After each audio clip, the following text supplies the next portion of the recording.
لہٰذا اس سے بچنا چاہیے۔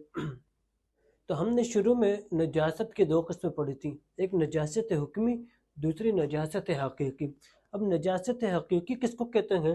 نجاست حقیقی اس محسوس ہونے والی گندگی کو کہتے ہیں کہ جس سے انسان طبعی طور پر نفرت کرتا ہے اور اس سے خود کو بھی اور اپنے کپڑوں کو بھی بچانے کی کوشش کرتا ہے، جیسے پیشاب پخانہ وغیرہ، اس سے انسان طبعی طور پر بچتا ہے اور اس سے خود کو بچانے کی کوشش کرتا ہے۔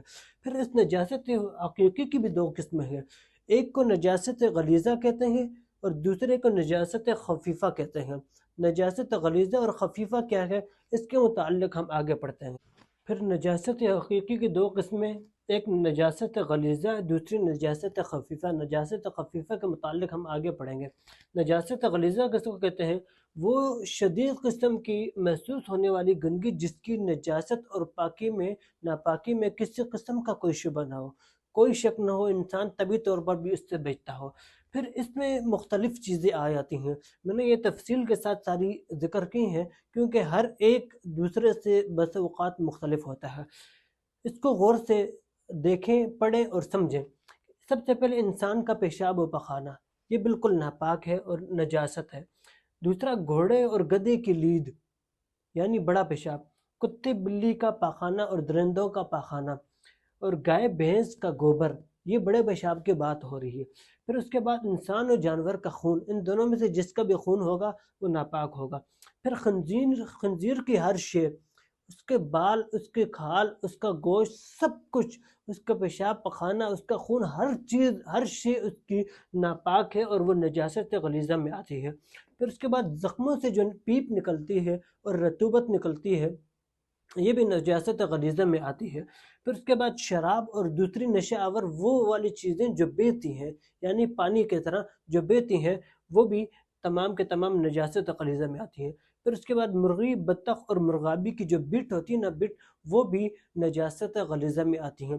تو یہ میں نے تفصیل کے ساتھ ساری چیزیں الگ الگ اس وجہ سے لکھی ہیں کیونکہ ایک چیز دوسرے سے مختلف ہے، اور تو آپ اس کو غور سے دیکھیے گا، سمجھیے گا اور اس پر عمل کیجیے گا، کیونکہ یہ میں نے لید کی بات کی ہے، پاخانے کی بات کی ہے، پیشاب، چھوٹے پیشاب کی بات نہیں کی ہے، تو دونوں میں فرق ہے، انشاءاللہ وہ آگے آپ کو پتہ چل جائے گا۔ تو یہ ساری چیزیں نجاست غلیظہ میں آتی ہیں، اس کو سمجھیں۔ اس کے بعد ہم پڑھتے ہیں نجاست خفیفہ، کیا ہوتی ہے دیکھتے ہیں۔ نجاست غلیظہ اب نجاست غلیظہ کے ایک احکام ہم سے رہ گئے، احکام ہم پڑھتے ہیں۔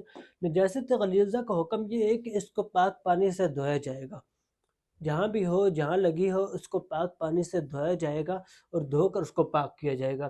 دوسرا یہ ہے کہ اگر کوئی بہنے والی نجاست غلیظہ میں کوئی بہنے والی چیز لگی ہے اور اس کا پھیلاؤ، یہ جو ہتھیلی ہے، ہتھیلی کے یہ اندر والا جو حصہ اگر اس سے زیادہ ہے تو اس کو دھونا تو لازم ہے، لیکن اگر اس ہتھیلی کے اندر والے حصے اس گہرائی سے کم ہے تو پھر اگر اتفاقاً نماز پڑھ لی تو نماز ہو جائے گی، لیکن اگر معلوم ہونے کے باوجود بھی اس طرح کرے، نہ دھوئے اور دھوئے بغیر نماز پڑھ لے تو یہ مکروہ ہے، لہٰذا اس سے یہ بچنا چاہیے۔ تیسرا یہ ہے کہ اگر اتنی گاڑی ہو یعنی بٹ ہو کسی کی تو پھر اس کا وزن کیا جائے گا، اگر 4.5 ماشے سے زیادہ ہے تو اس کو دھونا لازم ہے، اور اگر کم ہے تو پھر اس طرح بھی اگر اتفاقاً نماز پڑھ لی تو نماز ہو جائے گی۔